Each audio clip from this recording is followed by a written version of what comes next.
Avez-vous déjà remarqué comme certaines femmes semblent porter en elles une lumière particulière, une présence qui ne dépend de personne d'autre qu'elles-mêmes? Peut-être les croisez-vous au marché le dimanche matin, dans la queue à la pharmacie, ou assises seules sur un banc face à la mer. Elles ne cherchent pas l'attention, ne quémandent pas les regards, et pourtant quelque chose en elles attire, intrigue, apaise. Ces femmes ont souvent traversé ce que j'appellerais le grand silence, une période où le corps semble se retirer du monde, où les désirs d'autrefois s'estompent pour laisser place à quelque chose de plus profond. Contrairement aux idées reçues, ce retrait n'est pas un renoncement, c'est une renaissance. Imaginez Marguerite, 68 ans, qui après des décennies de mariage, a découvert la solitude suite au décès de son époux. Les premiers mois, elle ressentait ce vide comme une amputation, cette absence de contact, de tendresse partagée, de présence rassurante à ses côtés. Puis, quelque chose d'étrange s'est produit. Au lieu de chercher à combler ce vide par de nouvelles rencontres ou des distractions, elle a commencé à l'habiter différemment. Ce silence du corps, cette mise en retrait des jeux de séduction et des attentes relationnelles a révélé en elle des territoires inexplorés. Jung, ce grand psychanalyste suisse, expliquait que toute énergie refoulée trouve un nouveau chemin pour s'exprimer. Quand le corps cesse d'être distrait par les plaisirs immédiats, l'âme trouve enfin l'espace pour parler. Certaines femmes, après des périodes d'abstinence ou de solitude choisie, éveillent en elles une intuition plus fine, des rêves plus vivaces, une sensibilité nouvelle aux signes discrets de la vie. Ce n'est pas une coïncidence, c'est un appel. Le corps privé de contact extérieur commence à se tourner vers l'intérieur, et c'est là, dans ce territoire longtemps oublié, que la femme découvre des parts d'elle-même qui n'avaient jamais été vues, ni par elle, ni par personne d'autre. Cette transformation ne concerne pas seulement le célibat, elle touche à la transmutation, à une énergie qui cesse de chercher chez les autres ce qui ne peut se cultiver qu'en soi. Si ce chemin vers l'authenticité vous interpelle, n'hésitez pas à vous abonner à la chaîne et à activer la cloche de notification. Votre soutien nous permet de continuer à explorer ces sujets profonds ensemble, et vous serez ainsi avertis dès qu'une nouvelle réflexion sera disponible. Cela nous aide réellement à maintenir cette qualité de contenu qui nourrit l'âme autant que l'esprit. La société, conditionnée par un modèle de validation constante, redoute la femme qui se retire, car elle devient imprévisible, mystérieuse, intouchable. Plus encore, elle commence à voir au-delà des jeux, au-delà des répétitions émotionnelles, au-delà des masques relationnels, qui emprisonnent plus qu'ils ne libèrent. Jung appelait cela une rencontre avec l'ombre, ce moment où la femme cesse de chercher à être choisie et commence à choisir. Non plus aimer pour être aimé, mais s'aimer avec une telle intensité que tout ce qui est superficiel se dissout de lui-même. Il existe une forme de silence qui n'est pas vide, mais temple. Et quand le corps s'immobilise, c'est parce que l'âme s'apprête à allumer une lumière qui dérange. Une femme qui vit sans relation amoureuse ou sexuelle n'est pas morte intérieurement, elle peut être plus vivante que jamais. Ce qui semble absence est en réalité abondance de présence intérieure. Ce qui ressemble à solitude est communion profonde avec quelque chose qu'aucune passion ne pourrait jamais toucher. C'est dans cet espace que s'éveille l'archétype de la femme sauvage, celle qui renoue avec sa sagesse ancestrale, son instinct pur, le féminin qui n'a besoin d'aucun public. Sentez-vous cette résonance en vous, cet appel qui n'est pas pour tout le monde, mais pour celles qui sont fatiguées d'échanger leur essence contre des moments de fausse connexion. Il arrive un moment dans la vie de chaque femme où le bruit du monde devient insupportable. Pas le bruit extérieur, mais ce murmure intérieur d'attente qui ne lui appartiennent pas, de désirs qu'on lui a appris à ressentir, d'affections imposées comme vérité absolue.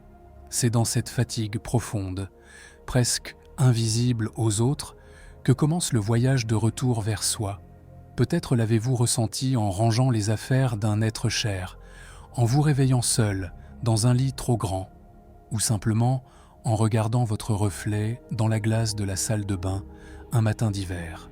Cette femme qui commence à se retirer des impulsions qui la guidaient autrefois, sans comprendre pleinement pourquoi, entend déjà un appel silencieux qui ne vient pas de la chair, mais de l'âme. Cette femme, même inconsciemment, commence à ressentir une nostalgie sans nom. Ce n'est pas la nostalgie d'un homme, d'un contact ou d'une nuit passionnée, c'est la nostalgie d'elle-même, d'un endroit qu'elle n'a pas encore atteint mais dont elle sait qu'il existe. Dans ce contexte, l'abstinence n'est pas une punition, mais un portail. En le franchissant, elle entame ce que Jung appelait le processus d'individuation, un chemin radical vers la complétude où elle abandonne les projections qu'elle avait jetées sur les autres pour enfin se reconnaître. Le vide qui apparaît n'est pas absence, c'est l'espace qui se prépare pour que naisse quelque chose de plus authentique. C'est dans cet espace que les souvenirs commencent à faire mal différemment, non plus comme des blessures ouvertes, mais comme des indices d'une histoire plus grande. Les relations passées, les nuits qui se terminaient en larmes, les cycles qui se répétaient sans explication, tout commence à prendre sens sous une lumière nouvelle. Car la femme qui embrasse le silence ne recule pas devant la vie. Elle réécrit sa propre histoire depuis une nouvelle perspective. Son moi intérieur commence à observer les émotions comme des miroirs symboliques d'un inconscient qui lui avait toujours parlé, mais que le bruit du désir avait fait taire. Progressivement, elle découvre qu'elle n'a plus besoin d'applaudissements ou de validation externe, que sa valeur ne se mesure pas à la façon dont les autres désirent son corps, mais à la profondeur avec laquelle elle peut tenir la présence de son âme dans le silence. C'est à ce moment-là que naît une force presque mystique, la force de la femme qui n'a plus besoin d'être choisie. Et c'est là que le monde commence à la craindre, car il ne sait que faire de quelqu'un qui a cessé de mendier l'amour.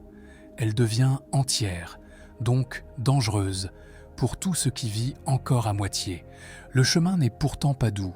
Un malaise s'installe, une angoisse invisible qui ronge de l'intérieur. Quand une femme commence à s'éloigner du désir immédiat, du contact familier, de la présence d'un autre corps près du sien, elle s'éloigne aussi de tout ce qui lui donnait autrefois le sentiment d'appartenir. Ce qui reste d'abord, c'est un inconfort brutal, comme si le monde ne reconnaissait plus son existence, comme si son absence du jeu du désir l'avait rendue invisible.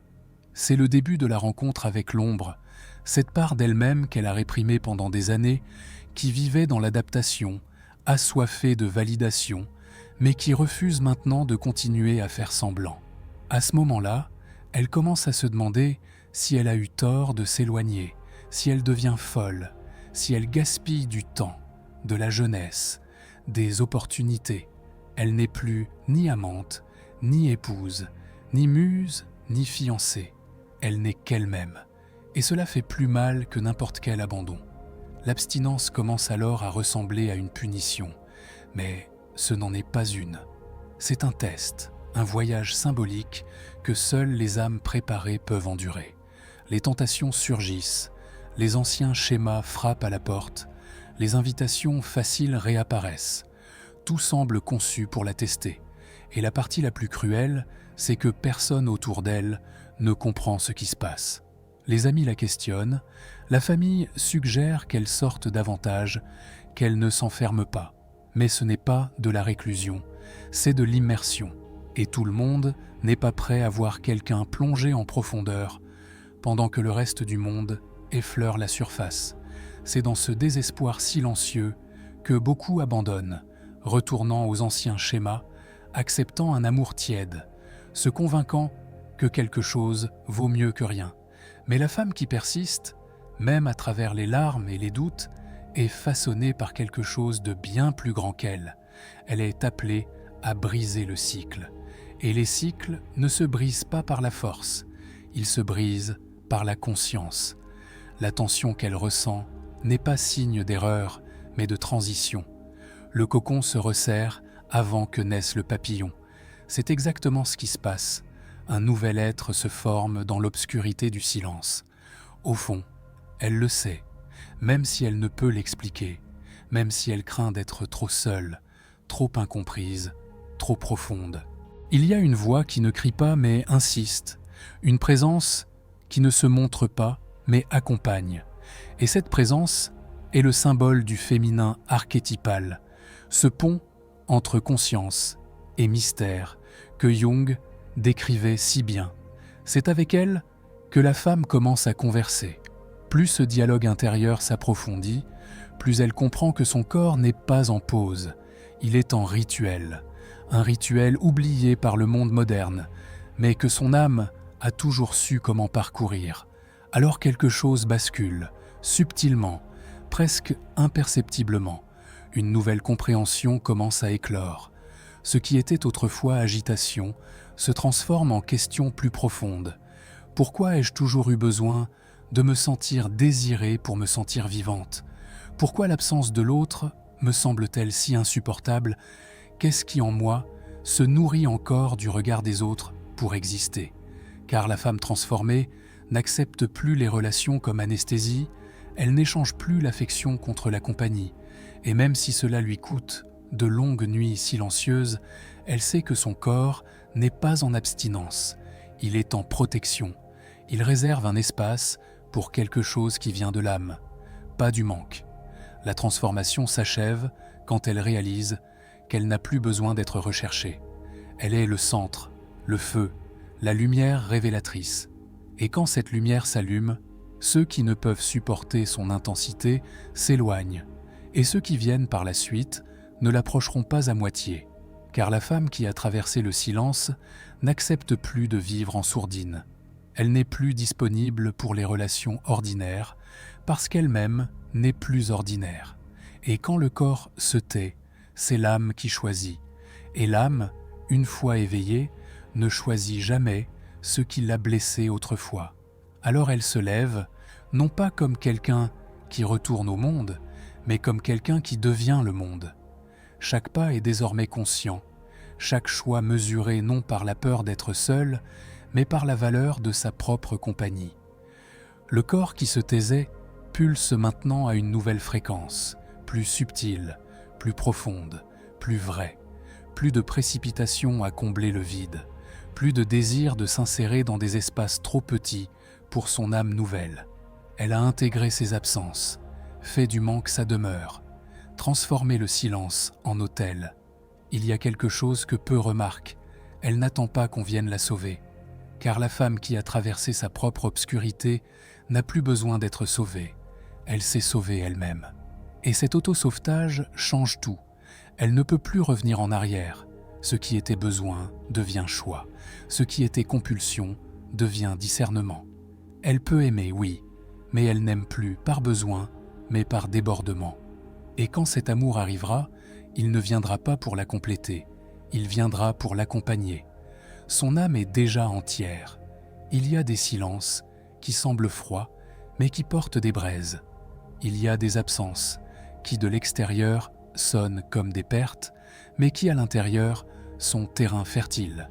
Et il y a des femmes qui, quand elles se retirent du monde, ne s'éteignent pas, mais s'embrasent sur un autre plan. Quand le corps se tait, il ne meurt pas, il devient autel, espace sacré où l'âme trouve enfin le courage de parler, et tout ce qui semblait autrefois manque de vie se révèle maintenant présence divine qui fait naître une identité nouvelle, plus claire, plus rare, plus entière. Rien de vécu n'est jamais perdu, tout se transmute. Le désir, autrefois urgence, devient choix. La douleur, autrefois blessure, devient cicatrice de sagesse. La femme qui traverse l'abstinence avec conscience ne s'éloigne pas de l'amour.